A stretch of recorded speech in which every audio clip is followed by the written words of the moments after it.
మనకే మనం కట్టే ట్యాక్స్ ముఖ్యంగా ఈరోజు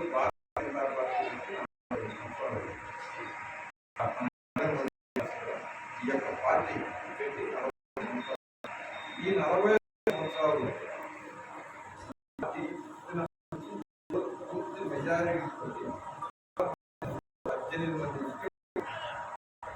18 రాష్ట్రాల్లో భారతదేశంలో భారతీయ జనతా పార్టీ అధికారంలో. అదేవిధంగా ఆంధ్రప్రదేశ్లో కూడా కొంతమంది ప్రజాప్రతినిధులు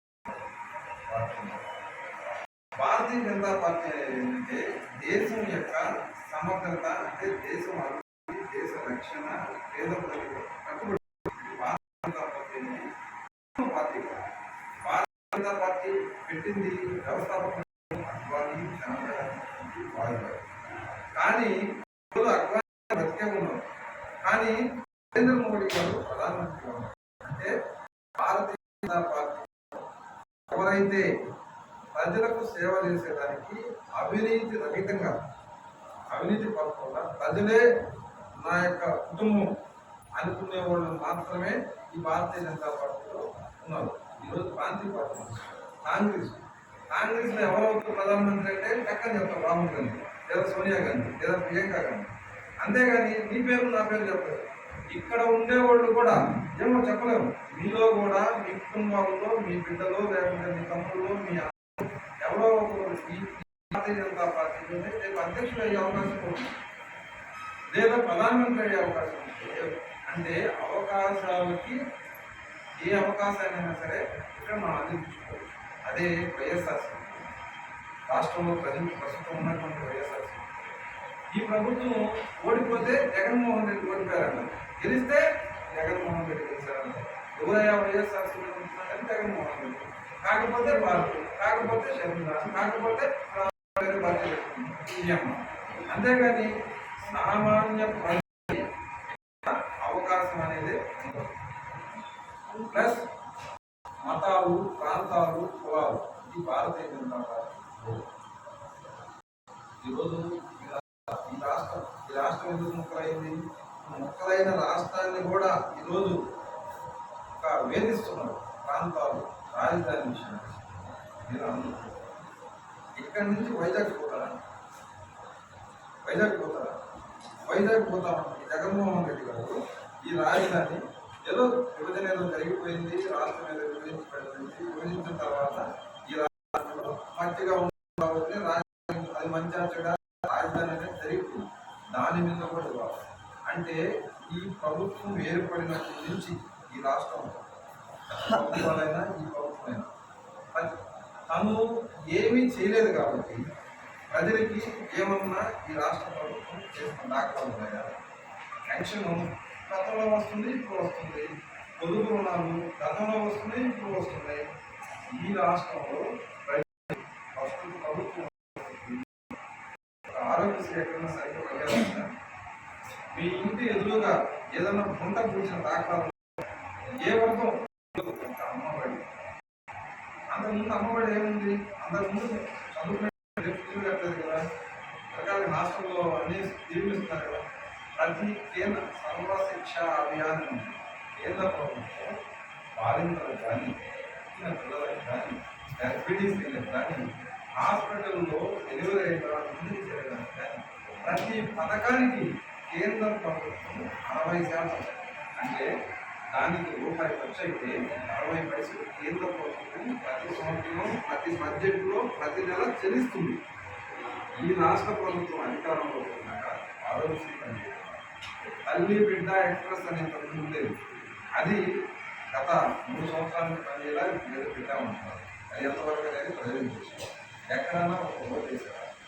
ఈ రాష్ట్రానికి సంబంధించి 7 లక్షల కోట్లు అప్పు చేశారు. అంటే అందరూ అనుకుంటున్నారు సంబంధం, ప్రతి ఒక్కరికి రాష్ట్ర ఇంట్లో కుటుంబ పెద్ద అప్పు చేస్తే కుటుంబ సభ్యులు ఏ విధంగా బాధ్యత ఉంటారో అదేవిధంగా రాష్ట్ర ప్రభుత్వం చేసే అప్పుడు మనకి ప్రత్యక్షంగా కానీ పరోక్షంగా కానీ మన పాత్ర అనేది ఖచ్చితంగా ఉంటుంది. ఇలా వీళ్ళు ఎంతసేపు ఏం చేస్తున్నారు?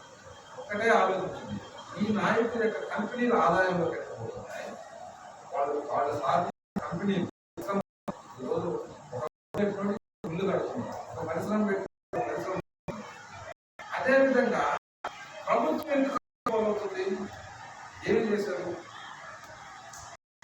ప్రభుత్వం డబ్బు వెళ్ళాలన్నమాట పంచేదానికి ప్రభుత్వం ఎందుకండి బ్యాంకుకి అప్పు ఇస్తే ఈ వ్యవస్థ ఎందుకు? వ్యవస్థ అవసరం లేదు కదా, ఆ పని బ్యాంక్ చేస్తారు కదా. ఇంటికి ఒక ఏం ఉద్యోగం నిజంగా ఉద్యోగం ఇవ్వాలి. ప్రభుత్వం నామ్స్ ప్రకారం పూర్తిగా ప్రభుత్వ ఉద్యోగాలు 5,000 రూపాయలు ఈరోజు ఎవరైనా బతకగలన్నాం. ఆ వాలంటీర్కి 5,000 అన్నారు. వీళ్ళు వైఎస్ఆర్సీపీ కార్యకర్తలు ఆ విధంగా ప్రతిదానికి జగనన్న, చంద్రన్న లేదా రాజన్న దూరమ్మ మన డబ్బుల్ని పథకాలు. ఈరోజు నరేంద్ర మోడీ గారు దాదాపు కొన్ని 100 చిల్లర పథకాలు ఈరోజు మన దేశం మొత్తం నమ్మకం. ఎక్కడన్నా కానీ నరేంద్ర మోడీ గారి పేరు కానీ, నరేంద్ర మోడీ గారి తల్లి పేరు కానీ, తండ్రి పేరు కానీ, లేదంటే తన వ్యక్తిగతంగా పేర్లు కానీ ఎక్కడన్నా పెట్టారా? ప్రతి పథకాన్ని ప్రధానమంత్రి అసలు ప్రధానమంత్రి అంటే ఈ దేశంలో ఉండే ఆ పదవిని తను పోటీ చేశాడు. కానీ ఏ రోజు నరేంద్ర మోడీ గారి యొక్క ఫసల్ బీమాని, నరేంద్ర మోడీ గారి యొక్క ఆరోగ్యశ్రీ లాగే జాతీయ స్థాయిలో కూడా ఆయుష్మాన్ నడుస్తుంది అని చెప్పి పెట్టుకోవాలి. ఈ రాష్ట్రంలో ఉన్న ప్రాంతీయ పార్టీ ప్రతి ఒక్కరు వాళ్ళ సొంత డబ్బు, మన డబ్బులతో వాళ్ళ జీవితం నడుస్తుంది. ఈ రోజు నడిచే ప్రతి ప్రజాప్రతినిధి మనం చెల్లించే పన్నులతోటి వాళ్ళ యొక్క కారులుగా చక్రాలు నడుస్తున్నాయి. ప్రతి ఒక్కరూ మీరు ఈ యొక్క భారతీయ జనతా పార్టీ కేంద్ర ప్రభుత్వం అమలు చేస్తున్న పథకాలను క్షుణ్ణంగా పరిశీలించండి. ఆంధ్రప్రదేశ్లో అభివృద్ధి కావాలంటే భారతీయ జనతా పార్టీ ఖచ్చితంగా అధికారంలోకి రావాలి. అధికారంలోకి రావాలంటే మన వంతుగా మనం ప్రతి ఒక్కరూ భారత కట్టేదానికి ఆంజనేయ శ్రీలంకకి మొదట ఒక రాయితోనే బిల్లం ఉంటుంది. ఆ రాయి ఎవరు కూడా పెట్టంగానే కరిగిపోదు. ఏంటంటే అందరూ భారతీయ జనతా పార్టీకి మద్దతు ఇవ్వండి.